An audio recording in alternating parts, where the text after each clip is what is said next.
ॐ भूर्भुवस्वः तत्सवितुर्वरेण्यं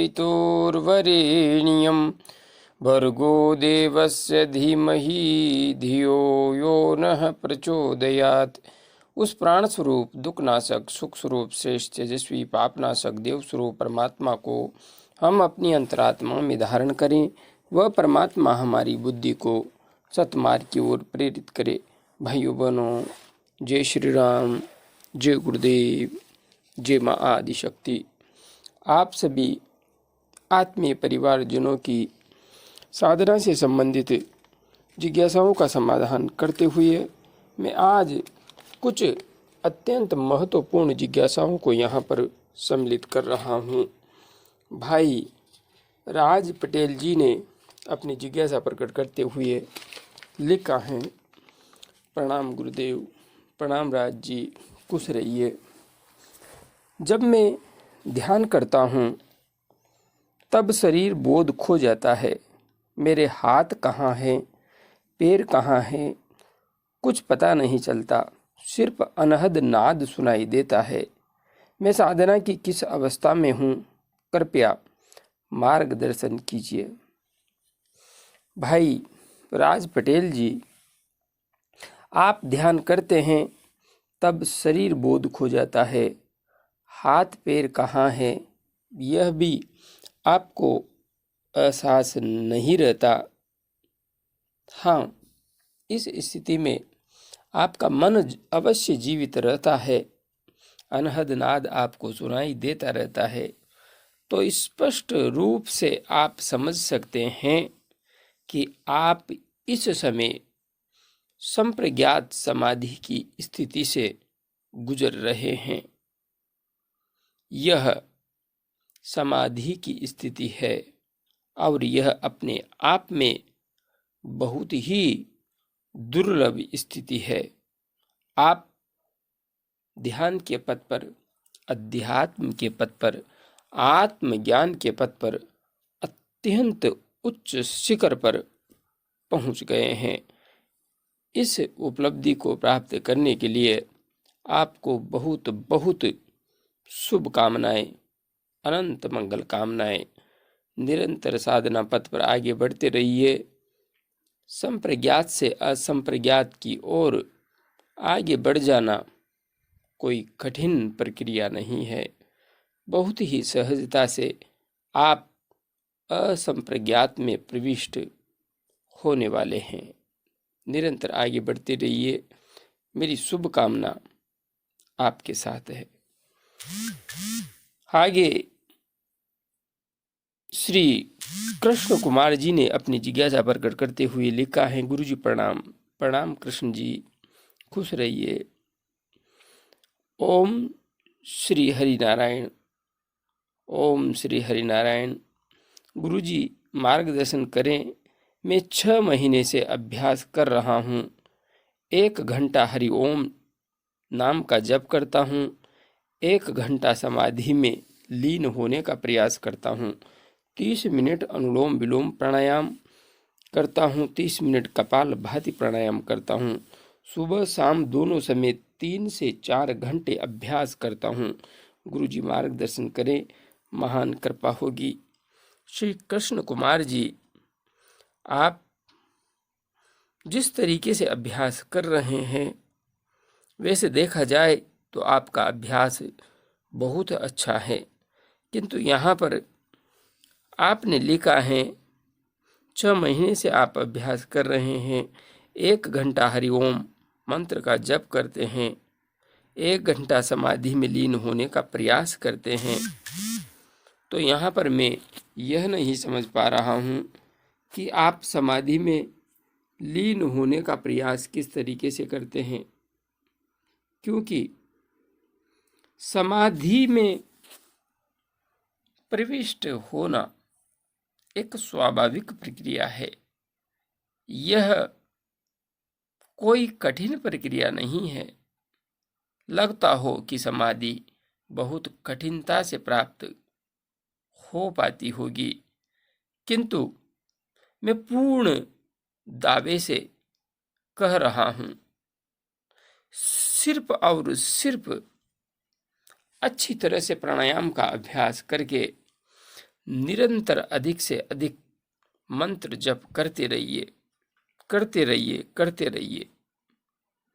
एक दिन यही मंत्र जप आपको समाधि की अनंत गहराई में ले जाएगा। अलग से आपको समाधि में डूबने का प्रयास करने की कोई भी आवश्यकता नहीं है। आप हरि ओम मंत्र का जप कर रहे हैं तो इसी का जप करते रहिए, निरंतर जप करते रहिए, अधिक से अधिक जप कीजिए। और जिस दिन आप मंत्र जप को 3 घंटे से ऊपर ले जाएंगे, 3 घंटे तक बढ़ा देंगे, उस दिन आप निश्चित रूप से समाधि में डूब जाएंगे। इसमें मुझे कोई भी संशय नहीं है, बहुत ही सहजता से। और हाँ, आपने लिखा है 30 मिनट अनुलोम विलोम प्राणायाम करता हूँ, 30 मिनट कपालभाति प्राणायाम करता हूँ। अब जिस क्रम में आपने लिखा है कि आप मंत्र जप करते हैं फिर प्राणायाम करते हैं, तो यह तो निश्चित रूप से यदि आप पहले मंत्र जप करते हैं फिर प्राणायाम करते हैं तो बिल्कुल गलत तरीका है। आपको पहले प्राणायाम का अभ्यास करना चाहिए और उसके बाद में मंत्र जप करना चाहिए। यदि आप ऐसा करेंगे तो जो समय आपने बताए हैं 3 से 4 घंटा अभ्यास करता हूँ सुबह शाम, तो निश्चित रूप से इतना अभ्यास करने के बाद तो आप बिल्कुल ही सहजता से अपने आत्म स्वरूप में डूब जाएंगे। इसमें मुझे कोई भी संशय नहीं है, कोई संशय नहीं है। सहजता से आप अपने अस्तित्व बोध को खोने लगेंगे, जिस प्रकार से भाई राज पटेल जी खोने लगे हैं। आगे बढ़ते रहिए। हाँ, मंत्र जप से पूर्व प्राणायाम, सुषुम्ना नाड़ी में प्राण का प्रवाह कैसे करें और आज्ञा चक्र का जागरण कैसे करें, इन दोनों वीडियोस को देख करके आप विधि समझ लीजिए और उसके बाद में मंत्र जप करते रहिए। निश्चित रूप से आपको अनंत गहराई सहजता से प्राप्त हो जाएगी। आगे भाई NCJ जी ने अपनी जिज्ञासा प्रकट करते हुए लिखा है, आदरणीय गुरुवर को सादर प्रणाम। प्रणाम भाई NCJ जी, खुश रहिए, माँ की कृपा आप पर हमेशा बनी रहे। गुरुजी, मैं जब भी ध्यान लगाने की कोशिश करता हूँ अथवा गायत्री मंत्र का जप करता हूँ तो मेरे माथे पे तेज जकड़न होने लगती है, जो मुख दांतों से गले तक आती है, जिससे वाचक जप रुक जाता है। कृपया उचित मार्गदर्शन करें। यहाँ पर मैं आपको विशेष रूप से एक बात कहूँगा। यदि आप गायत्री महामंत्र का जप करते हैं तो आपका आचरण शुद्ध सात्विक होना चाहिए, मतलब कि आपका खान पान पूर्णतया शुद्ध सात्विक होना नितांत आवश्यक है। आप यदि मांसाहार, अंडे, शराब आदि का सेवन कर लेते हैं कभी कभी, तो इनसे आपको दूर होना ही होगा या फिर आपको गायत्री महामंत्र का जप छोड़ना होगा। यहाँ पर आपने लिखा है, माथे में तेज जकड़न होने लगती है, जो मुख दांतों गले तक आती है। तो इस संबंध में कुछ मेरी जिज्ञासाएं हैं, मैं आपसे कुछ जानना चाहता हूँ। तो बेहतर रहेगा कि आप मुझे दिन के समय लगभग 12 बजे से 3 बजे के बीच आप कॉल कर सकते हैं। इस समय में आप मेरे से बात कर सकेंगे। मैं कुछ जानूंगा आपसे, क्योंकि यह जकड़न किस प्रकार की है, साधना से संबंधित भी हो सकती है और किसी अन्य प्रकार की भी, इसलिए आप कॉल करें, ज़्यादा बेहतर रहेगा। आगे हमारी बहन सुप्रिया सिंह जी ने अपनी जिज्ञासा प्रकट करते हुए लिखा है, प्रणाम गुरु जी, प्रणाम बहन, प्रणाम। जगत जननी माँ की कृपा आप पर हमेशा बनी रहे। मैं भी ध्यान करती हूँ, मुझे बहुत सारे एक्सपीरियंस हुए हैं। मुझे एनर्जी हाई और लो भी फील हो चुकी है।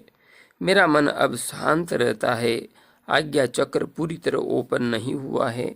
मैं यह जानना चाहती हूँ कि आज्ञा चक्र ओपन होने से क्या विचार शांत हो जाते हैं?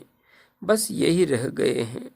बहुत हद तक नहीं आते, कम आते हैं, बट आते हैं। पहले हेड भारी रहता था, अब हल्का हो गया है ध्यान करते करते। क्या ये सब सही है? कृपया बताएं गुरु जी, आपकी बड़ी कृपा होगी मुझ पर। बहन, आपने यहाँ पर जो अपनी आत्म स्थिति प्रकट की है कि आप ध्यान करती हैं, बहुत सारे एक्सपीरियंस भी हुए हैं, एनर्जी हाई और लो भी फील हुई है, मन शांत रहता है, आज्ञा चक्र पूरी तरह से लेकिन खुला नहीं है। आप जानना चाहती हैं कि आज्ञा चक्र ओपन होने से क्या विचार शांत हो जाते हैं। बहन, आज्ञा चक्र खुलने मात्र से विचार पूर्णतया शांत नहीं होते हैं, बिल्कुल नहीं होते हैं। जब तक कि आप सहस्रार चक्र में अपनी स्थिति प्रगाढ़ नहीं बना लेती। सहस्रार चक्र पूर्णतया जब प्रकाशित हो जाता है और वहाँ पर जाकर के साधक उस आनंद के सागर में डूब जाता है, उसके बाद जाकर ही विचार पूर्णतया शांत हो पाते हैं। आज्ञा चक्र मन का केंद्र है और मन को आज्ञा चक्र से ही साधा जा सकता है, किंतु हाँ, पूर्णतया निर्विचार स्थिति आज्ञा चक्र जागरण के पश्चात सहस्रार चक्र के जागृत होने के बाद ही प्राप्त होती है। आज्ञा चक्र संप्रज्ञात समाधि का केंद्र है और सहस्रार चक्र निर्विकल्प समाधि का केंद्र है।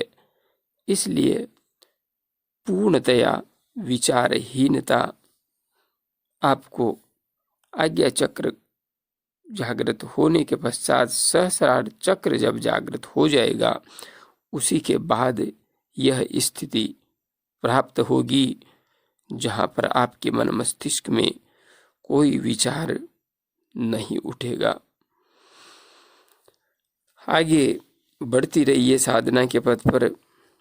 अभी आपने लिखा है, पहले सिर भारी रहता था, अब हल्का हो गया है। अपने आप में बहुत अच्छी स्थिति है। यदि हमारा शरीर ध्यान करते हुए रूपांतरण की प्रक्रिया से गुजरते हुए शांति का अनुभव करने लगा है, शीतलता का अनुभव करने लगा है, तो निश्चित रूप से हमारा भाग्य उदय हो चुका है। हम उस अस्तित्व के बेहद नज़दीक पहुंच चुके हैं। उसी की ठंडी लहरें हमारे अंतस से उठने लगती हैं। अभी के लिए इतना ही। जय गुरुदेव, जय माँ आदिशक्ति।